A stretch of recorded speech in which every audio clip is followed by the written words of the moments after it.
Non, vous ne rêvez pas, un nouveau film Predator vient de se dévoiler. Il ne s'agira pas du film qui sortira dans les salles de cinéma en fin d'année, mais bel et bien d'un film d'animation qui sortira sur Disney+, et qui s'appelle Predator Killer of Killers.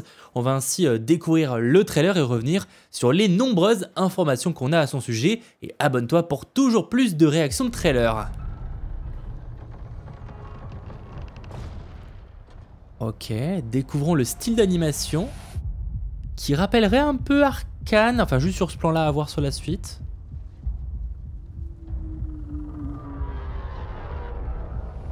Ok. Je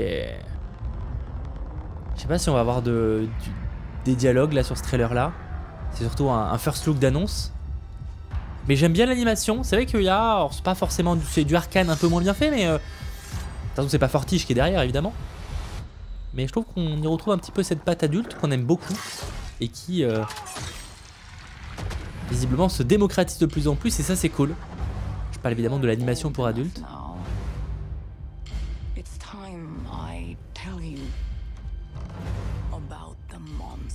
Ce sera par contre effectivement un film qui explore plusieurs parties, périodes.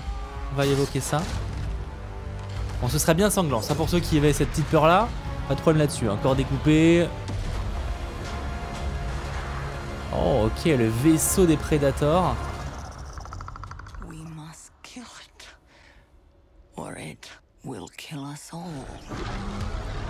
J'allais dire, ça me fait penser à Arcane, mais certains plans pourraient même faire penser un peu au style des séries d'animation Star Wars, qui d'ailleurs mériteraient de varier un peu leur style d'animation, parce que c'est toujours la même chose.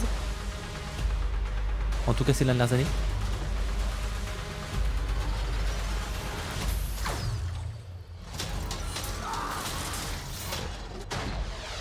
C'est cool d'avoir du Predator hors de là. Alors c'est sur Terre aussi, mais je veux dire hors de côté terrestre. Et qu'on parte sur un truc avec des avions et tout, je trouve que c'est plutôt bien. Ça changerait un peu de ce qu'on a l'habitude de voir. Alors pour ceux qui n'ont pas compris ce que l'on vient de regarder, parce que clairement c'est pas forcément très clair, sachez qu'il s'agira bel et bien d'un film d'animation, mais un film d'animation visiblement en 3 parties d'une certaine manière, puisque cette anthologie suivra 3 guerriers les plus féroces de l'histoire de l'humanité, un viking qui guide son jeune fils dans une sanglante quête de vengeance, un ninja du Japon féodal qui se retourne contre son frère samouraï dans une lutte acharnée pour sa succession, et un pilote de la Seconde Guerre mondiale qui s'envole pour enquêter sur une menace surnaturelle qui pèse sur la cause alliée. Mais si tous ces guerriers sont des tueurs à part entière, ils ne sont que des proies pour leur nouvel adversaire, le tueur ultime des tueurs évidemment. On parle d'un Predator. Donc c'est pour ça qu'il y a vraiment des décors, si je puis dire, qui n'ont aucun sens. Voilà, parce que forcément on est sur des périodes totalement différentes, avec la Seconde Guerre mondiale, avec les Vikings, etc. Avec le Japon féodal aussi, qui est à la mode. C'est pas nouveau en soi, mais j'allais dire un peu en ce moment avec le jeu vidéo Assassin's Creed Shadows, même si ça n'a évidemment aucun lien, mais passons. En tout cas, j'avoue que pour le coup, l'épisode sur la Seconde Guerre mondiale, enfin tous peuvent être très cool, hein, mais l'épisode sur la Seconde Guerre mondiale, j'aime beaucoup l'idée de quitter le côté la traque à pied en fait, d'une certaine manière, et partir du coup dans les airs. Voilà, en plus avec la Seconde Guerre mondiale, ça peut être intéressant, à voir à quel point ce sera exploité, parce que voilà, on part sur un film, je pense qu'il va pas être non plus extrêmement long. Je pense qu'on va partir sur 1h30, peut-être 2 heures grand maximum, mais c'est assez cool parce que alors c'est pas une surprise que ce projet-là arrive, parce qu'on savait qu'il y aurait 2 projets Predator qui sortiraient cette année. C'est quelque chose qui avait été annoncé de manière un peu surprise pour le coup il y a maintenant quelques mois, qu'on aurait Predator Badlands en live action qui sortirait du coup en novembre au cinéma. Toujours réalisé d'ailleurs par la personne qui s'est occupée du film Prey, sorti sur Disney+, donc un préquel à Predator. D'ailleurs, il s'occupe aussi de ce film en 3 parties.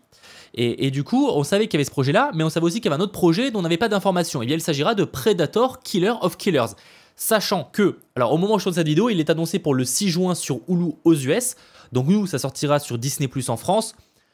En revanche, je mets une petite parenthèse dans le sens où, alors au moment où je tourne cette vidéo, je ne sais pas si on aura aussi la sortie française le 6 juin. C'est possible qu'on ait peut-être une exception. Je vous tiendrai évidemment au courant dans les commentaires s'il y a une mise à jour par rapport à ça, mais il y a de fortes chances qu'on ait la même date évidemment aussi en France. C'est juste qu'en général, la France a toujours un petit peu de retard pour l'annoncer par rapport aux US, en tout cas pour ce genre de programme. Dans tous les cas, ça donne mine de rien très envie. J'aime bien l'animation, elle a l'air cool. Alors tout le monde n'aimera pas, hein, c'est un style visuel qui peut évidemment diviser, mais je suis pas fan des nuages là, limite, mais c'est du détail, franchement c'est du détail, ça a l'air quand même plutôt cool. Et je trouve que c'est bien aussi de mettre justement le contexte des Predators dans des environnements et dans des périodes totalement différentes, et c'est ce que permet aussi l'animation. Alors en soi, tu peux évidemment le faire en live action aussi, mais c'est peut-être un peu plus risqué, financièrement parlant, faire des films d'époque. En tout cas, un film d'époque comme au Japon féodal, alors Seconde Guerre mondiale encore, ça se fait quand même pas mal aujourd'hui, mais Japon féodal ou les Vikings, bon bah ça peut coûter particulièrement cher. Alors ça se fait, on a eu de très bons films de Vikings, dernièrement, alors, il y en a sûrement d'autres, hein, mais je pense à The Northman il y a maintenant quelques temps, qui est un film de Vikings un peu ambitieux et tout, mais c'est que ça peut être un peu coûteux, et l'avantage aussi c'est de faire ça en animation, c'est que c'est moins risqué, c'est moins cher, et donc bah, si ça marche moins, c'est pas très problématique. De toute façon, c'est un film qui est prévu pour sortir sur les plateformes de streaming.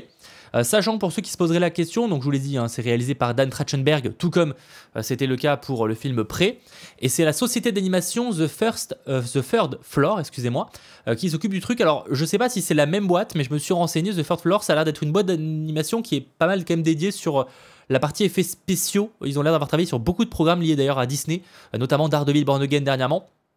Donc je sais pas vraiment ce qu'ils sont capables de faire, je sais pas si c'est la même boîte du coup, ou si c'est juste qu'ils ont le même nom.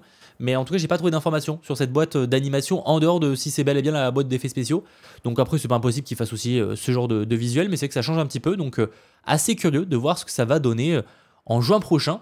En tout cas, c'est un premier trailer qui, moi personnellement, m'a carrément donné envie. Donc je vous laisse me dire en commentaire si vous l'attendez ou non, ce Predator Killer of Killers. Et on espère que Predator Badlands, qui sortira en novembre, sera encore plus cool, évidemment. Mais là, franchement, j'avoue que je me posais beaucoup la question de ce qu'ils pouvaient faire. Et en fait, faire ça sur 3 périodes différentes, carrément chaud. Et si ça peut donner des idées à Disney de développer et d'explorer encore plus ça, franchement, pourquoi pas. J'allais dire qu'ils pourraient faire ça avec les aliens, c'est peut-être un peu plus compliqué, l'univers d'Alien. Alors, tu peux faire un programme d'animation Alien, hein, c'est pas un problème, mais d'explorer plusieurs périodes, ça peut être un peu plus compliqué, plus technique. Peut-être par rapport au lore, si tu veux une certaine continuité. Dans le cas de Predator, on sait qu'il visite la Terre depuis des siècles et depuis longtemps, donc c'est pas aberrant. Voilà. En tout cas, j'espère que cette petite vidéo sur la chaîne secondaire vous aura plu. Si c'est le cas, n'hésitez pas à lâcher un petit pouce vers le haut, à vous abonner. Et évidemment, on en reparlera sur la chaîne principale Mathéo, la chaîne du geek, dans les prochaines semaines et prochains mois, dès qu'on aura plus d'informations et dès que le film sortira, évidemment, sur Disney+. À très vite, ciao tout le monde.